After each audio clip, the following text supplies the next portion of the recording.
Student elections ఉండాలి అనేది ఒక ప్రస్తావన బయట చర్చ జరుగుతూ ఉన్నది. రాష్ట్ర ముఖ్యమంత్రి కూడా ఒక స్టేట్మెంట్ ఇచ్చాడు. ఇదే క్రమంలో ఎలక్షన్స్ ఉండాలన్నా ఉండొద్దా?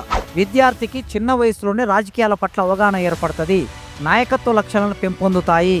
పిల్లలకు కాలేజీకి రానియకపోతే ఎగ్జామ్ రాయనీయకండి, 75% అటెండెన్స్ ఉండాలనే క్రమంలో చిన్న వివాదం జరిగింది.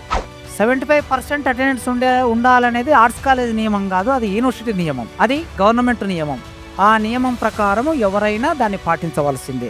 పిహెచ్డి ఫీజులు తగ్గించే ప్రయత్నం చేస్తారా? దాంతోపాటు రీసెర్చ్ సెంటర్లో పిహెచ్డి వాళ్ళకి ఇవ్వాలన్నా ఇవ్వద్దా? ఈ రెండింటి పట్ల మీ ఉద్దేశం? ఆ ఫీజులు ప్రభుత్వం నుంచి వస్తాయని చెప్పారు గత అడ్మినిస్ట్రేషన్. ఇప్పటి వరకు ప్రభుత్వం నుంచి రాలేదు.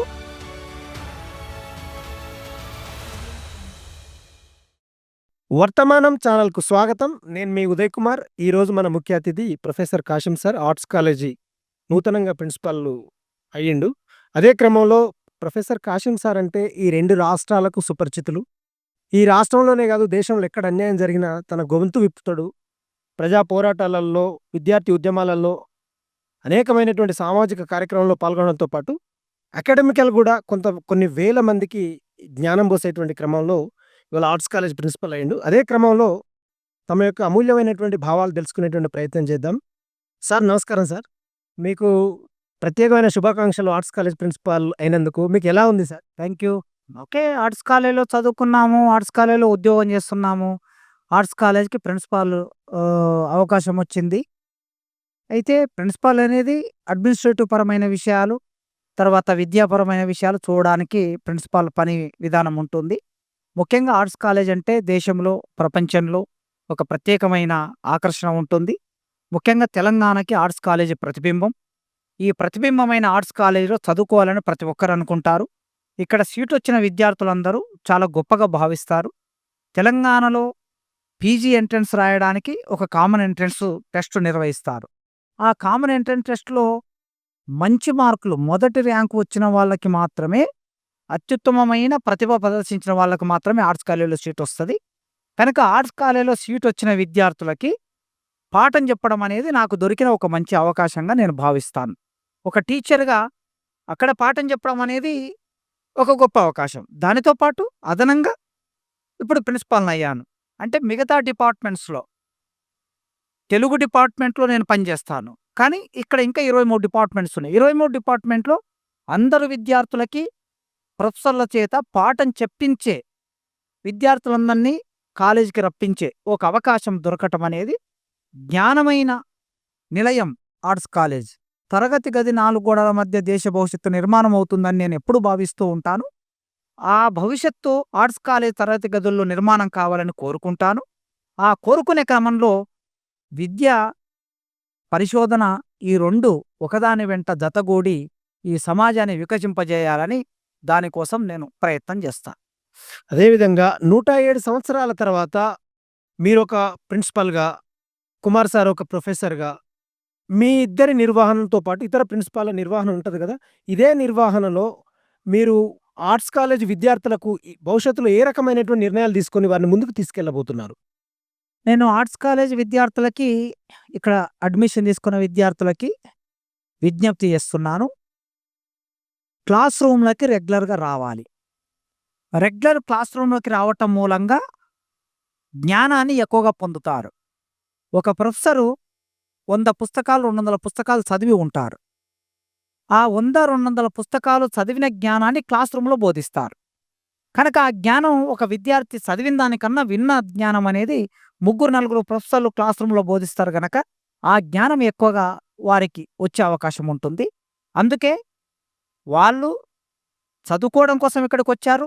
చదువుకోవడం వాళ్ళ బాధ్యత, క్లాస్కు రావటం వాళ్ళ బాధ్యత. హాస్టల్లో భోజన వసతి, లైబ్రరీలో చదువుకునే అవకాశం ఈ యూనివర్సిటీ వాళ్ళకి కల్పించిందంటే క్లాస్కు రావటం అనేది వాళ్ళ బాధ్యత. అందుకోసమే క్లాస్కు రావాలని మొదటి నుంచి నేను ప్రిన్సిపాల్గా తీసుకొని 2 నెలలు దాటింది, మొన్న 16వ తారీఖు.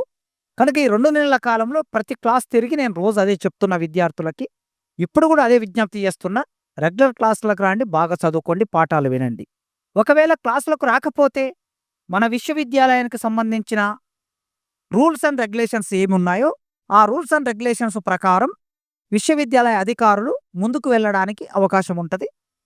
75% అటెండెన్స్ లేకపోతే ఆ 70% అటెండెన్స్ లేని విద్యార్థులను ఎగ్జామ్ రాయనీయకూడదు అనేది ఇక్కడ ఉన్నటువంటి విధానం.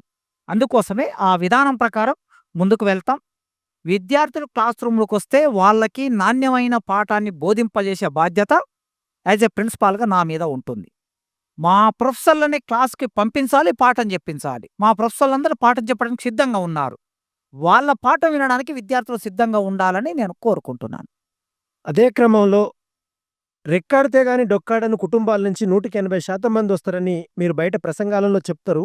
ఇదే క్రమంలో ఆర్ట్స్ కాలేజ్‌లో చదివినటువంటి విద్యార్థులు పెండింగ్‌లో ఉన్న స్కాలర్‌షిప్ రాకపోవడం వల్ల ఇక్కడ సర్టిఫికేట్‌లు తీసుకోవాలి అంటే డబ్బులు కట్టాల్సిందే అనేటువంటి నియమం గతం నుంచి కూడా ఉన్నది.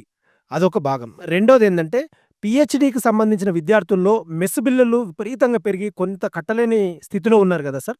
పేదవారికి మీరు గొంతుకనిచ్చే క్రమంలో ఇక్కడికొచ్చే పేద విద్యార్థుల యొక్క ఆ సమస్యలు పెండింగ్‌లో ఉన్న స్కాలర్‌షిప్ గావచ్చు, లేదా హాస్టల్ సమస్యలు గావచ్చు, ఆ ఫీజుల విషయంలో మీరేం న్యాయం చేయబోతారు? నేను ప్రభుత్వాన్ని గతంలో మాట్లాడాను, ఇప్పుడు కూడా మాట్లాడతాను నేను. ప్రభుత్వం తన బాధ్యత. ఏమిటి తన బాధ్యత అంటే, గత సంవత్సరం నుంచి అంటే గతంలో బీఆర్ఎస్ ప్రభుత్వం అధికారంలో ఉన్నప్పుడు 3 సంవత్సరాలు 2021 నుంచి ఫీజులు రావటం లేదు. రీయింబర్స్‌మెంట్ రావటం లేదు. ఆర్ట్స్ కాలేజ్‌కి నిధులేం ఉండవు. ఆర్ట్స్ కాలేజే కాదు, యూనివర్సిటీలో ఏ కాలేజ్ కూడా నిధులేం ఉండవు. ఈ నిధులన్నీ ఎక్కడి నుంచి రావాలి? ప్రభుత్వం ఇచ్చేటటువంటి స్కాలర్‌షిప్‌ల నుంచే రావాలి. విద్యార్థులొచ్చి ఇక్కడ అడ్మిషన్ తీసుకుంటారు.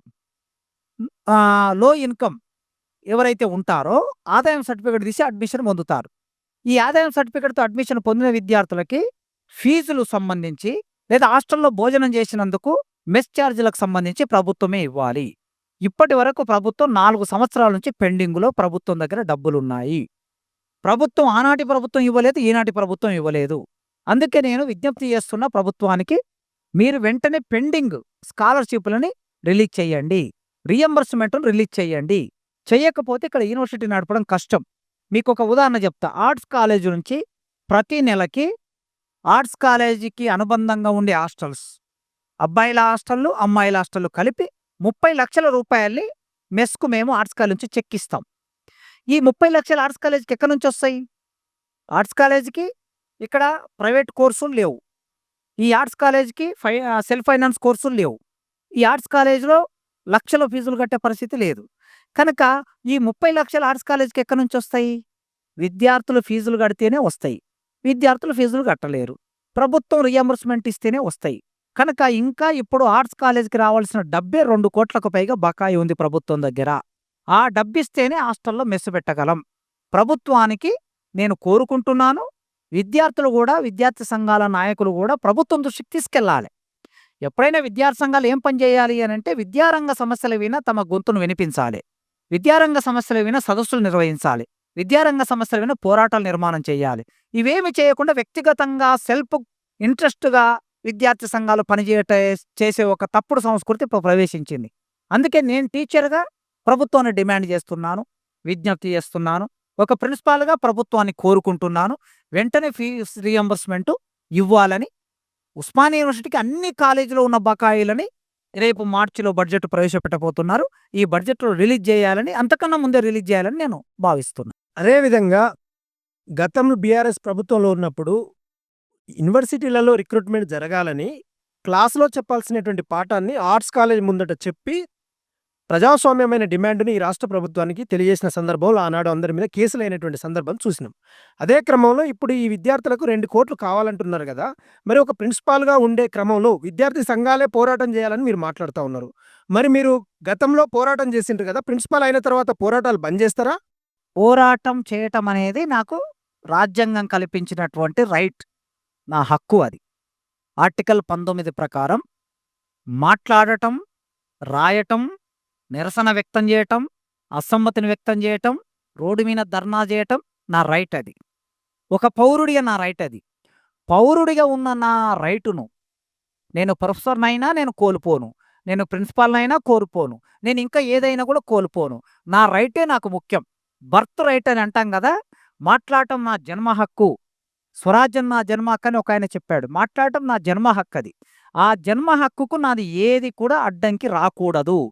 ప్రజాస్వామ్య దేశంలో ఒక పౌరుడిగా స్పష్టంగా సందర్భం వచ్చినప్పుడు ఖచ్చితంగా ప్రభుత్వానికి ఏ రూపంలో నా నిరసన వ్యక్తం చేయాలో ఆ రూపంలో ఖచ్చితంగా వ్యక్తం చేస్తా. విద్యార్థి సంఘాలు అందరొచ్చి కాశిం సార్ మా స్ఫూర్తి అని మీ దగ్గరకొచ్చి సార్ మీరు అందరం కలిసి పోరాటం చేద్దామని మీ దగ్గరకొస్తారు. మీ దగ్గరకొచ్చిన క్రమంలో మీరు తీసుకోబోయే నిర్ణయం ఏంటి? ఖచ్చితంగా విద్యార్థి సంఘాలు తీసుకునే ఆ పోరాట రూపంలో నేను భాగమవుతా. స్టూడెంట్ ఎలక్షన్స్ ఉండాలి అనేది ఒక ప్రస్తావన బయట చర్చ జరుగుతా ఉన్నది. రాష్ట్ర ముఖ్యమంత్రి కూడా ఒక స్టేట్మెంట్ ఇచ్చాడు. ఇదే క్రమంలో ఎలక్షన్స్ ఉండాలా? ఉండొద్దా? దాని పట్ల మీ అభిప్రాయం? తప్పనిసరిగా విశ్వవిద్యాలయాల్లో, డిగ్రీ కాలేజీల్లో, జూనియర్ కాలేజీల్లో, స్కూళ్ళల్లో విద్యార్థి సంఘ ఎన్నికలుండాలి. విద్యాలయాల్లో విద్యార్థి సంఘ ఎన్నికలు ఉండటం మూలంగా ప్రజాస్వామ్యం పరిఢవిల్లుతది. విద్యార్థికి చిన్న వయసులోనే రాజకీయాల పట్ల అవగాహన ఏర్పడుతుంది. నాయకత్వ లక్షణాలను పెంపొందుతాయి. తర్వాత ఎన్నికల సమయంలో విద్యార్థి సంఘాలు ఒకరి మీద ఒకరు పోటీ చేసుకున్నప్పుడు ఒక సిద్ధాంతపరమైన చర్చ జరుగుతుంది. ఇవన్నీ జరగటం మూలంగా విద్యార్థులు గొప్ప పౌరులుగా, ఉత్తమ పౌరులుగా మారడానికి అవకాశం ఉంటుంది. కనుక రేవంత్ రెడ్డి గారు మాట్లాడినటువంటి ఉద్దేశము సరైనదే అయితే, నిజంగా వారికి దీని పట్ల ఒక పట్టుదల ఉంటే వెంటనే ఒక జీవో, ఉపన్యాసాలు అక్కర్లేదు, చర్చలు అక్కర్లేదు, ఏం అక్కర్లేదు. ముఖ్యమంత్రి తలుచుకుంటే 1988, 89 సంవత్సరంలో విద్యార్థి సంఘ ఎన్నికల్ని నిషేధిస్తూ ఆనాటి ప్రభుత్వం నిర్ణయం తీసుకున్నది. ఇప్పుడు ప్రభుత్వం ఏం చేయాలి? ఆ పాత జీవోని రెఫరెన్స్‌లో పెట్టి తీసుకొని మేము పాత జీవోని తీసివేస్తున్నాం. విద్యార్థి సంఘాల ఎన్నికలు విశ్వవిద్యాలయాల్లో, కాలేజీలో, స్కూళ్ళలో నిర్వహించుకోవచ్చని ఒక్క జీవో ఇస్తే చాలు. వెంటనే అమల్లోనికి వస్తది. రేవంత్ రెడ్డి గారు వెంటనే దాన్ని అమల్లోకి తీసుకురావాలని కోరుకుంటున్నా. సార్, యూనివర్సిటీలనేది స్వయం ప్రతిపత్తి కలిగిన యూనివర్సిటీలు. కాబట్టి యూనివర్సిటీలకు బయట సంబంధం లేదు కాబట్టి, ఇప్పుడు వీసీ గారు విద్యార్థి సంఘాలకు నోటిఫికేషన్ ఎయ్యాలనే ఆలోచన ఉంటే, స్వయం ప్రతిపత్తి కాబట్టి ఎయ్యడానికి అవకాశం ఉంటుంది అనేది ప్రజల్లో కొంత వాదన ఉంది. దీని పట్ల మీ స్పందన? అది కరెక్ట్ కాదు. అంటే నా అవగాహన ఉన్న మేరకి విశ్వవిద్యాలయం అనేది కూడా రాష్ట్ర ప్రభుత్వంలో భాగమే.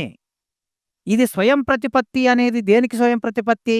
సిలబస్‌కు స్వయం ప్రతిపత్తి, పాఠ్యాంశాల నిర్మాణానికి స్వయం ప్రతిపత్తి, బోధనకి స్వయం ప్రతిపత్తి, పరీక్షల నిర్వహణకి స్వయం ప్రతిపత్తి. ఫండింగ్ మొత్తం స్టేట్ గవర్నమెంటే ఇస్తది. మనం ఒక ప్రొఫెసర్‌ని నియామకం చేసుకోవాలన్నా కూడా స్టేట్ గవర్నమెంటే మనకు అప్రూవల్ చేయాలి. ఆ ప్రొఫెసర్‌లకు జీతం ఇయ్యాలన్నా స్టేట్ గవర్నమెంటే ప్రతి సంవత్సరం వార్షిక బడ్జెట్ ఇవ్వాలి. కనుక విద్యార్థి సంఘ ఎన్నికలనేది ఒక పాలసీ. ఆ రోజు ప్రభుత్వం బ్యాన్ చేసిందంటే దాని అర్థం ఏమిటి? అన్ని స్థాయిలలో బ్యాన్ అయిపోయిందని అర్థం. కనుక అదే ప్రభుత్వం బ్యాన్ ఎత్తేస్తే ఆటోమేటిక్‌గా ఇక్కడ జరుగుతుంది. ఒక విశ్వవిద్యాలయంలో ఎన్నికలు జరిగి మరో విశ్వవిద్యాలయంలో జరగకుండా ఉండటం అనేది అట్లా ఒకరు నిర్ణయం తీసుకోవటం మీద ఆధారపడి ఇది ఉండదనేది నాకున్న అవగాహన మేరకు నా అభిప్రాయం. ఎందుకంటే గతంలో జేఎన్‌యూ యూనివర్సిటీలో ఒక జవహర్లాల్ నెహ్రూ ప్రధానమంత్రి రావాలంటేనే వీసీ పర్మిషన్ టైం ఉందా లేదా అని అడిగిన సందర్భం. అంటే దానికి ఎంత రెస్పెక్ట్ ఉందో అనేటువంటిది వాస్తవమైన విషయం కాబట్టి, ఆ వాస్తవము ఈ యూనివర్సిటీ కూడా ఒక ప్రత్యేకత ఉంటుంది అనేది బయట వాదన ఉంది కాబట్టి, ఆ ఉద్దేశపరంగా అట్లా ఉంది. దాని పట్ల మేము అడిగే సందర్భం అని. అవి సెంట్రల్ యూనివర్సిటీలు. సెంట్రల్ యూనివర్సిటీలకి యూజీసీ నియమ నిబంధనలు వర్తిస్తాయి. అయితే ఇప్పుడు సెంట్రల్ యూనివర్సిటీలో ఎన్నికలు నడుస్తున్నాయి. బ్యాన్ లేదు వాటి మీద. కనుక కేంద్రీయ విశ్వవిద్యాలయాల్లో ఇప్పటికి ఎన్నికలు కొనసాగుతున్నాయి. వాటిని ఆదర్శంగా తీసుకొని రాష్ట్ర విశ్వవిద్యాలయాలు ఎన్నికలు కొనసాగించాలి. ప్రభుత్వం ఆ నిర్ణయం చేయాలని నేను కోరుతున్నా. మొన్న రీసెంట్‌గా పిల్లలకు కాలేజీకి రానీయకపోతే ఎగ్జామ్ రాయనీయకండి, 75% అటెండెన్స్ ఉండాలనే క్రమంలో చిన్న వివాదం జరిగింది. రేపటి భవిష్యత్తులో మీరు సర్క్యులర్ జారీ చేస్తారు ఖచ్చితంగా కాలేజీకి రావాలని. అదే క్రమంలో విద్యార్థి సంఘాల మద్దతు ఏ రకంగా ఉంటది? వాళ్ళని ఎట్లా ఒప్పియడానికి అవకాశం ఉంటది? 75% ఆర్ట్స్ కాలేజీలో అటెండెన్స్ ఉండాలనే ప్రత్యేకమైన నియమం సక్సెస్ చేయడానికి మీ యొక్క భవిష్యత్ కార్యాచరణ? 75% అటెండెన్స్ ఉండాలనేది ఆర్ట్స్ కాలేజ్ నియమం కాదు. అది యూనివర్సిటీ నియమం. అది గవర్నమెంట్ నియమం. ఆ నియమం ప్రకారం ఎవరైనా దాన్ని పాటించవలసిందే. అదే నియమాన్ని ఆర్ట్స్ కాలేజీలో కూడా పాటిస్తాం. ఖచ్చితంగా విద్యార్థి సంఘాలతో ఇప్పటికే నేను మాట్లాడాను. అందరు విద్యార్థి సంఘాలు దీన్ని ఒప్పుకున్నారు. క్లాస్ రూమ్‌లు జరగటం అనేది మేమందరం కోరుకుంటాం సార్.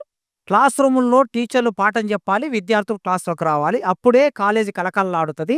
కనుక అలాంటి విధానాన్ని మీరు తీసుకొస్తే మా అందరికి సంతోషం అని చెప్పి విద్యార్థి సంఘాలందరూ ఒప్పుకున్నారు. ఒకవేళ ఎవరైనా అసమ్మతి ఉంటే అసమ్మతి ఉండటం అనేది వాళ్ళ హక్కు. కానీ రూల్ అనేది ఒకటి ఉంటది. ఆ రూల్ ప్రకారం ముందుకెళ్ళటం అనేది ఎవరైనా చేస్తాం. ఇంకొక ముఖ్యమైన విషయం ఏందంటే, పీహెచ్‌డీ ఫీజులు పెంచిండ్రు ఒకటోది.